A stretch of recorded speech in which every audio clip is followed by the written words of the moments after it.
Hi Proton. Good afternoon, Heaven Club. Open window. Alright, open. Hi guys, so behind me we have the newly facelifted Proton Persona over there, and here we have the Proton Iriz Active. So in this video I'll be sharing with you guys my perspective as a former owner of the Persona and run you guys through the improvements and refinements that Proton has made on these two models.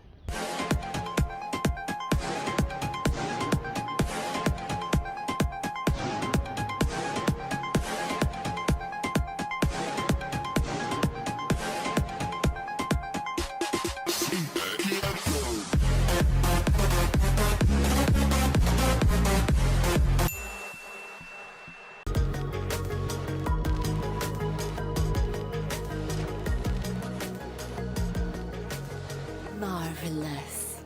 Artificial intelligence skin. Okay guys, so to recap, Proton launched the Iriz in 2014, and then after that they took the platform of the Iriz, stretched it, and brought us the Persona in 2016.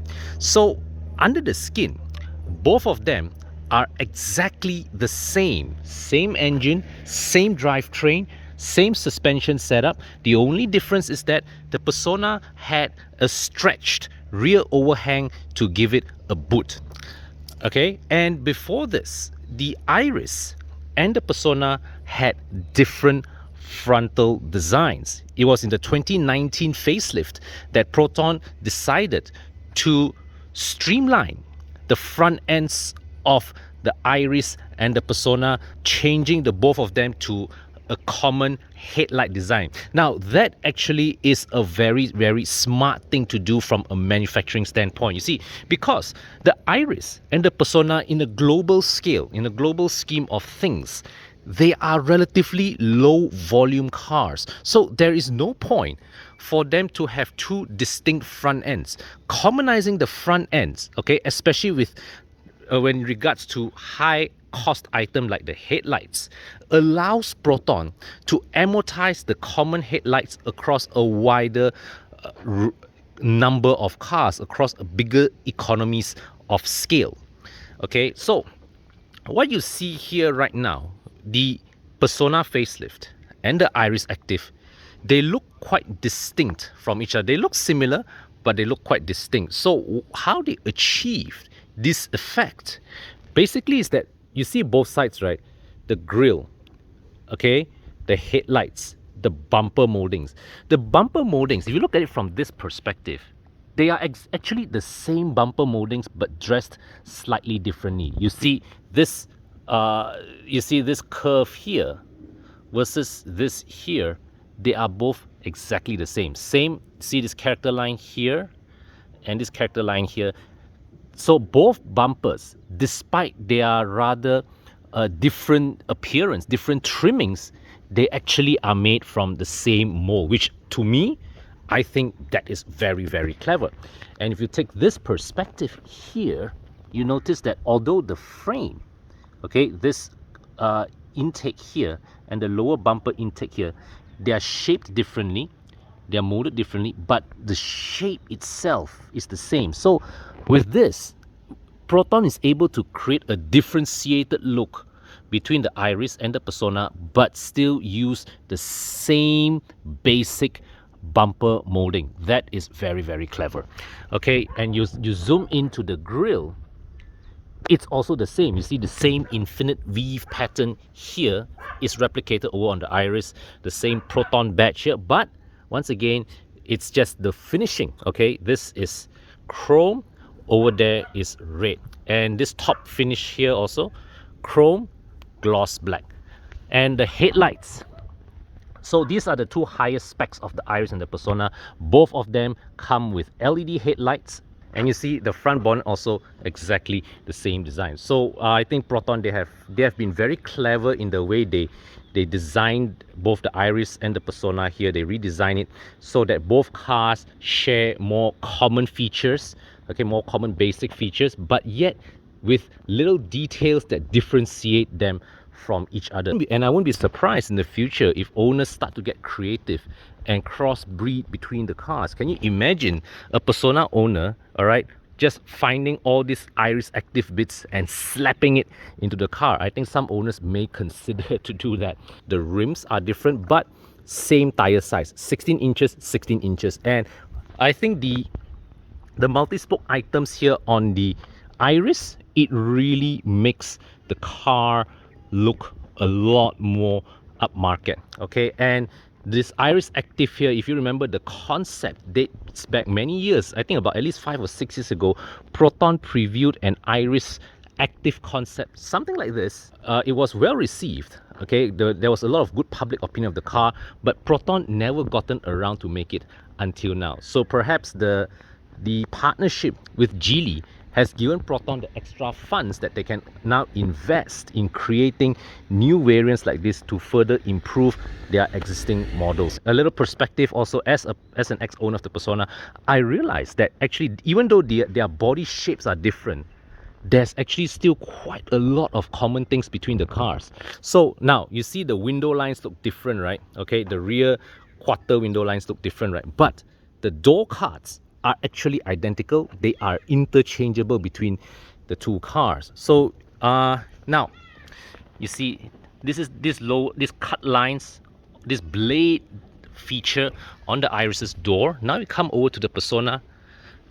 Okay, it's not as defined as the Persona, but it's still there. So there's a slight differentiation in the metalwork, but the two doors, they are actually interchangeable with one another. Now the Persona here also has this extra line here that the Iriz over there does not, but the shape of the door is the same. The door cards are common between the two cars. So even though the window is differently shaped, you notice that the door card design between the Persona and the Iriz, they are actually identical. So there is really a lot of common parts between these two cars. In fact, last time when I had my Persona, okay, there was one time when the battery gong, right?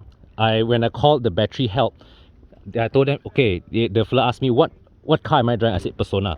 So what happened was that they brought the battery for the previous gen Persona. So the guy told me a tip. Next time, right, you want to buy battery, just say you are buying battery for Iriz and it will be the correct battery. When Proton first developed the Persona, much of the homework is in lengthening the rear overhangs of the car. Now, you can see with this latest improvement, they have given the taillights a smoked effect. Improvements that were introduced in the 2019 facelift are still there. There's the black roof, black ducktail spoiler, okay, Proton wording here on this trim piece, as well as the Persona wording up there with the new font.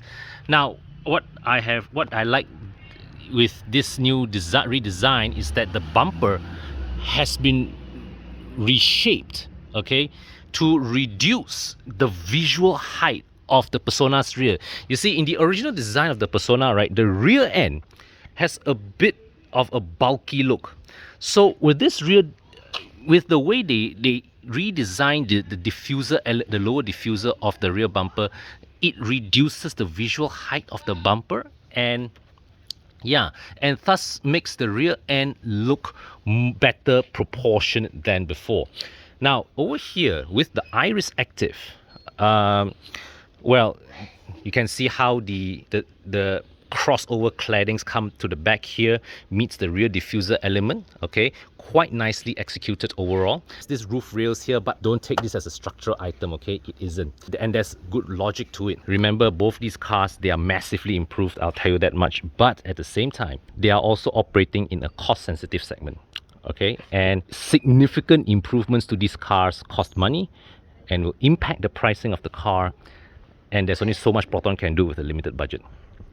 Putting a structural roof rail there would require strengthening the roof structure of the car, and that adds to the cost of the vehicle, and it would not have been logical for Proton to do so. So the roof rails there, they are cosmetic items. Don't use it to to mount your racks or whatever, okay? They are not for that purpose. Now, this is the spoiler that was there from the original introduction. Okay, I like the shape of this spoiler, actually, very sophisticated look. And it has this opening here that allows air to flow underneath. And I would say, I would speculate that it does have an actual aerodynamic effect on the car. All right, tail lights have been the same familiar tail lights from the original Iriz, nothing new there. And let's check out the boot. So boot space, well, it was not a strong point of the Iriz, I have to say. And well, because this is a facelift, they have to make do with what there is. And you do have 60/40 split folding seats. You can drop this down.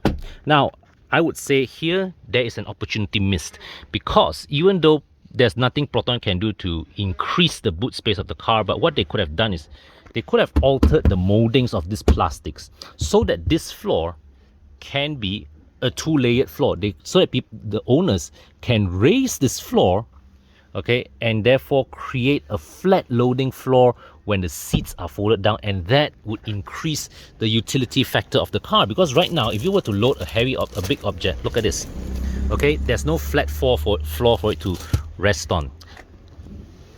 All right, now since we are here, look at the rear seats.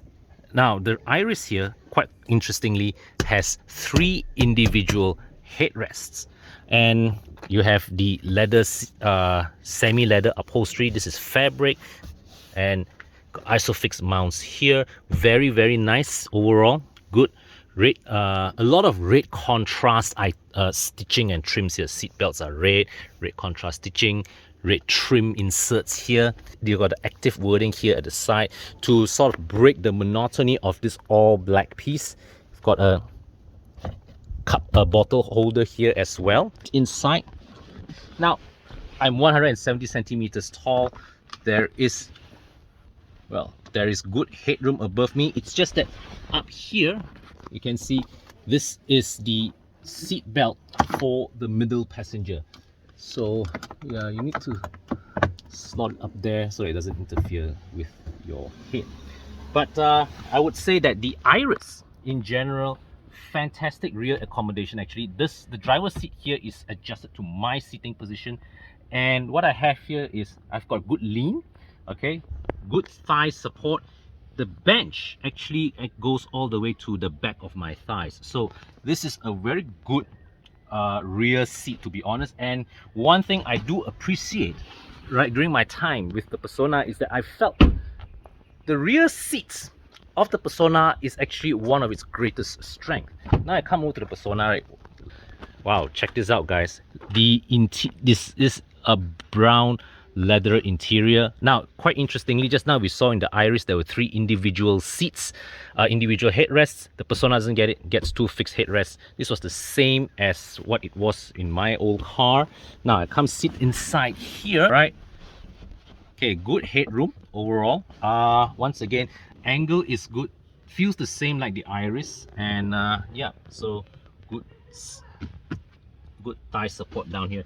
So I would say the Persona rear seat always been, I would say, one of the strong points of the car. Good leg room down there, and you can see 2 USB ports. This were there in the Iriz as well, and here, but here, this I like this cabin finishing better because it's a 2-tone finish.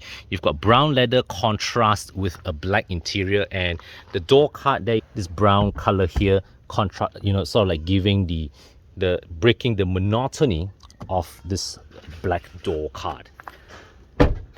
Now we come to the front end. Okay, let me just tell you this lah. I've seen both cars. Now the trimmings, the color scheme are completely different, but the parts are identical. Right, so let me step inside, start the engine. This instrument cluster was introduced with the 2019 facelift, and well, you can see there's color display now. Those of you guys with the original 2016 Persona, this was a monochrome display. Now they improved it with a color display there. The clarity overall is good. Now what big change is the center console here. Now this part here, this is the same. This is the same as before. What they have changed is the center console here, where you now have this freestanding screen. The aircon vent has been relocated. The climate control system as well, or this is still a manual climate control, manual aircon, but you see you've got the digital displays here. Switch gear quality, very nice. The switches all have good tactile feel. You press them down, you can't, there's no toggle upwards, but that's fine. That really is fine. Okay, this is a tray here, which is just nice for you to slide the phone in. You've got 3 USB ports. Now all of them are covered by rubber. Honestly, I don't think that is necessary because yeah, you need to dig it out, but hey, it's a good addition. All right, so this car is very well suited for, you know, a whole family. Each of you guys can charge your own devices, and if you want to mount your dash cam, there's another USB port here, very conveniently located for you to tap power, so you don't have to pull an extra cable, you don't have to do hot wiring and all that. All that is done for you from the factory. Now this module here is obviously from Geely, as you can see from these patterns here, but this definitely adds a nice sophisticated touch. Okay, the cabin lighting, this is LED illuminated. Okay, and now in the 2019 facelift, they also introduced a frameless side mirror, a frameless rear view mirror, but this one they have dispensed with it. Not a big deal, to be honest. Okay, and as you come down here, this is the gear lever. Now the tactile feel of this gear lever is also much more solid than my old 2016 car. They've also reorganized the center tunnel. This area here now is a nice long storage. All right, and you can drop, and they also put this protrusions here so that they can double as cup holders. So this is a good effort, but I do have to say that the height of this console means that when I buckle up, accessing this buckle actually is not quite so convenient. Open this 12-volt socket in there, and quite interestingly, they've shaped this lid. This is a very thick lid, so obviously this was brought up so that it can be used as an armrest. Now they've shaped this lid so that when you put a tall object here, it is still able to accommodate. Now it's obvious they want to bring this to the height where it can be used as an armrest, but at the same time they are constrained by the fact that they can't raise the height of this console too much. So the compromise here is to thicken the lid, okay, and bore out the space here so that it can be so that you can still close, you can still fit a large item down there, okay, and close it. But I observe here though that this hinge will impede a bit of space, but then again, overall, do bear in mind that this console was designed, okay, around the restrictions that were put in place by the preceding model. So I wouldn't give Proton too much of a hard time over this, if I'm to be honest. All right, so big news here, this screen now has high Proton, okay, and the thing is, and now you can actually do this high Proton, Again. increase fan. All right. It is going See that? up to speed. High Proton, What's up? decrease fan. Okay, I decreased it to speed. Okay, now here's the party piece. High Proton, I'm listening. windows down. Got it. Decreasing fan to speed. Okay, that didn't go so well. High Proton, I'm listening. open window.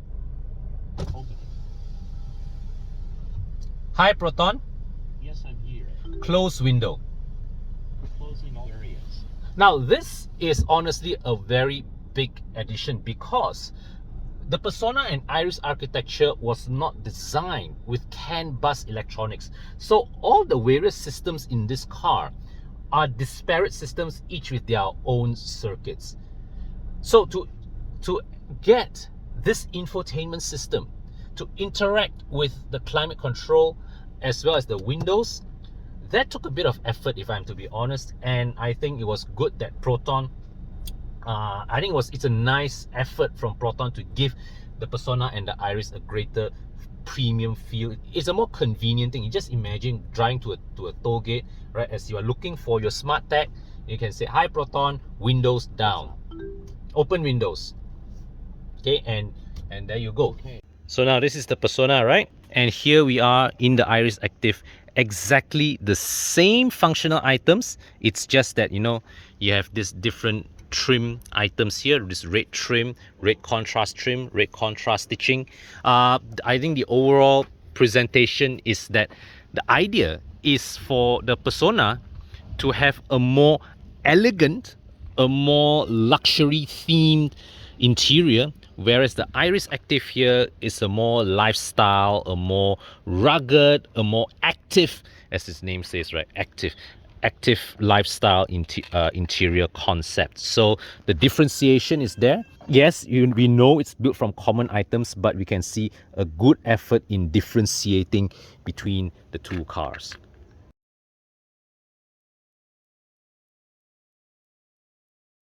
When I switched to Pro mileage, in my case, I got 46-47% of savings for that car. Pro mileage was the only one that gave me 5,000 extra value to cover, yet still cheaper, a lot less. Turn up!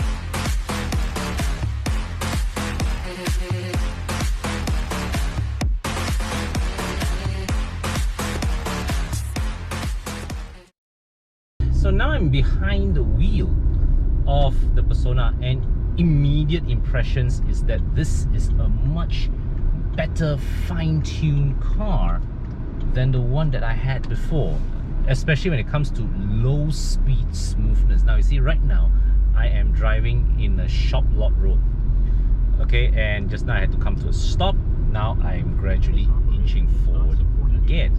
Now these were circumstances that in my previous Persona I would have gonna the odd jerk here and there, and this is entirely common in cars with clutch-based transmission. Okay, whether it's a DCT, a single clutch manual, or this, you know, clutch-based CVT, that's always a big problem. Why? Because if you remember your lessons in driving school, having to learn how to smoothly engage and disengage a transmission, your clutch, playing with your clutch, you know, taking off from standstill, teaching that skill to a computer isn't quite so easy, especially if the computer does not know what your right foot is doing. So a lot of car makers struggle with getting the low speed calibration of their clutch based transmissions right, and a Proton engineer himself once admitted to me that when it comes to their transmission tuning, the low speed calibration is the most time consuming and most demanding aspect of the task, because high speed calibration, that one very easy. You know you are going to be full throttle, and all you have to do is to get the transmission to keep the engine in the power band to ensure maximum acceleration. That's it. But low speed smoothness, that's another task altogether, and Proton, they have gotten it right finally. Okay, now of course other delightful aspects of the Persona's driving characteristic from before are preserved. Most notably, of course, is the ride and handling. Now the Persona's shape may not be what suggests a sporty car underneath, but be assured this car can be driven with significant enthusiasm around the bends. So right now I'm at that famous Subang bend, and I am just gunning it, alright, at speeds that I should not be disclosing in front of a camera. That Honda Civic at the back that just accelerated past me on a straight line, it's becoming a smaller and smaller car on my mirrors. Okay, now I'm taking the other bend down that points us to Glenmary and Federal Highway. Brakes on and turn. Okay, there's a bit of body roll, but it leans in a way that gives you an assuring confidence to just keep your foot on the throttle, gently feed it, and let the car go. Now I am going towards Federal Highway. I'm stuck behind two Vioses. Okay, one is slightly faster than the other. Never mind, just point across, bop. No hassle whatsoever. So the handling of this car is absolutely fantabulous for its price range. So I mean, if there's one thing that I did enjoy when I had my Persona last time, it was this, you know, chuckability, okay, into very tight spaces. Now, you see, the thing is that right now, coming from where I am, right, I sold the Persona previously to upsize to the S-Max, and I also have my E39s. Now, the thing is this, both the S-Max and E39 are dynamically accomplished vehicles, but there is no way either of these cars can zip around corners and tight spaces the way the Persona just did earlier. This Persona now comes with a rim that is one size bigger, which of course improves the side proportions so much better. But as you all know, upsizing your rims usually comes with a ride comfort penalty, but in this case it's not evident. So once again, you know, Proton shows that it's, even though they've divested themselves from Lotus, they still have that magic that they captured from all those years of having Lotus within their group. So now on the LDP, traffic jam, this is the area where the previous Persona would really have struggled with smoothness, as the transmission control unit struggles to modulate the clutch properly in order to creep smoothly.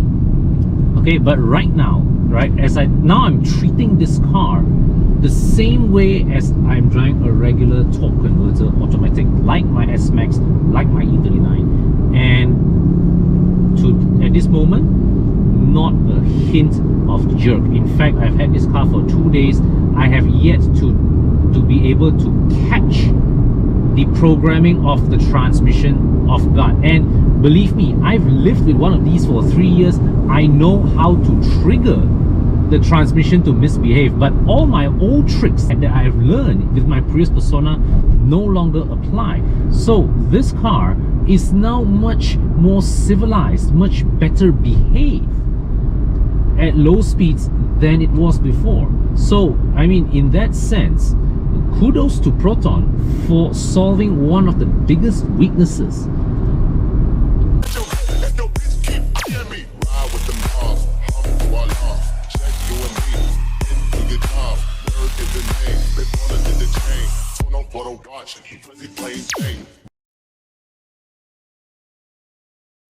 Okay, so now I have jumped over to the Iriz Active, and if you remember back in 2014, the Iriz was actually the first Proton model that used electric power steering. Now, of course, there was the Juara, but the Juara was basically a rebadged Mitsubishi Town Box. So the Iriz was Proton's first homegrown active steering, and I remember when driving it back then, it was pretty impressive at how Proton actually was able to get its electric power steering tuning pretty much spot on from day one. I mean, the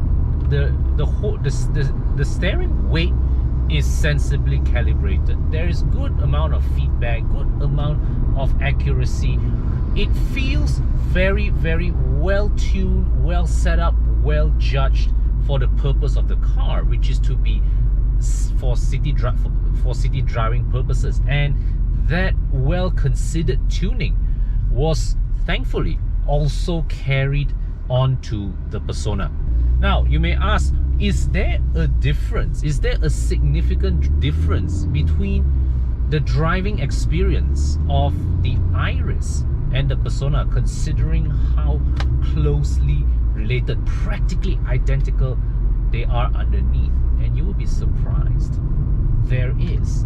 You see, this is the result. What happens when you drastically alter the body structure of the car? You change the weight distribution of the car, and as a result, the way the whole car's center of mass has changed, and that affects the dynamic behavior of the car substantially.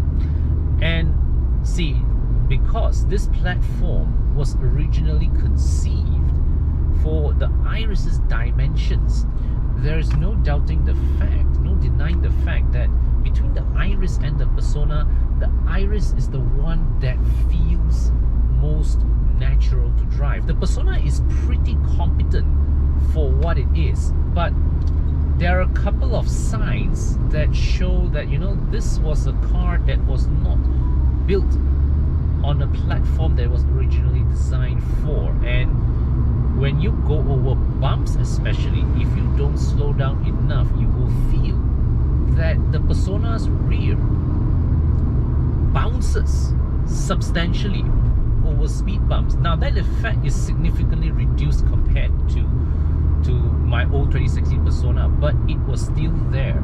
With the Iriz, you don't get that because there isn't a rear overhang to generate that pendulum effect, right, to bounce the rear. And because, don't forget, this is further exacerbated by the fact that the Iriz and Persona have torsion beam rear suspension, and this is how it all goes.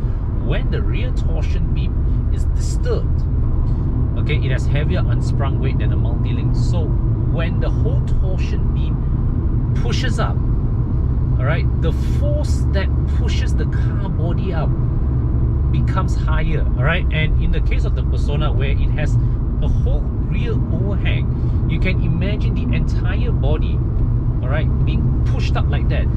The rear section of the cars, the motion of the rear section of the car becomes amplified, whereas with the Iriz, you don't feel that. And also, the other thing is, when you are cornering, okay, the Iriz does corner with a bit tighter body control because it doesn't have a rear to swing about way the Persona does. So actually, if you look at it in that aspect, it is quite amazing that Proton was able to tune the Persona as well as it did, considering the physical constraints that the car's platform has imposed on it. But like what I experienced with the Persona, the Iriz here, it's just a fantastic car to zip around traffic, to zip around congested traffic. You see a gap there, check the side mirrors, no motorbike, right? Masuk, sap, and it goes. It is such a delightful car to navigate, you know, tight urban roads with. But you get the feeling that the engineers spent every effort to fine-tune every little component, and the Iriz now exudes that kind of feel.